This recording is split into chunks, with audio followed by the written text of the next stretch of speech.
সেই ছোট্টবেলা থেকে এখনো পর্যন্ত রবিবারের ছুটির আনন্দের সাথে আরও একটা আনন্দ যোগ হয়ে এসেছে। আর সেই আনন্দটা হলো দুপুরবেলা চিকেন রান্না হবে। সেই রকম আজও তার অন্যথা হয়নি, কিন্তু চিকেনের সাথে সাথে আজকে একটু অন্যরকম কিছুও বানিয়েছি। সেই রেসিপিটাই আজকে তোমাদের সাথে শেয়ার করব।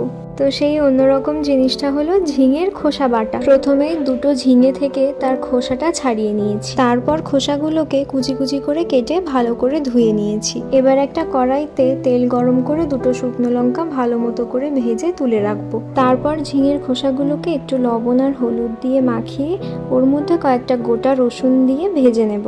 প্রায় অর্ধেক ভাজা ভাজা হয়ে গেলে এর মধ্যে দিয়ে দেব কিছু গোটা সর্ষে। তারপর ভালো মতো করে নাড়িয়ে চাড়িয়ে মিশিয়ে নিয়ে এর মধ্যে দিয়ে দেবো 1 চামচ মতো ধনেপাতা আর কাঁচা লঙ্কা বাটা। এবার ভালো মতো করে ধনেপাতা আর কাঁচা লঙ্কা বাটা থেকে রসটা শুকিয়ে গেলে দিয়ে দেবো 1 চামচ মতো পোস্ত। তারপর পোস্তটাকে ভালো করে এর সাথে মিশিয়ে নিয়ে সামান্য একটু চিনি দিয়ে গ্যাসটা অফ করে দেব। তারপর এটাকে আমি শিলের মধ্যে ভালো মতো করে বেটে নিয়েছি, আর একটা শুকনো লঙ্কাকে ভালো মতো করে ডলে নিয়ে এর সাথে মাখিয়ে নিয়েছি।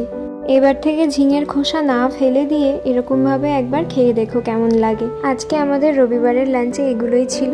তোমরা আজ কি কি খেলে আমাকে কমেন্ট করে অবশ্যই জানিও কিন্তু। আজ আসি, টাটা।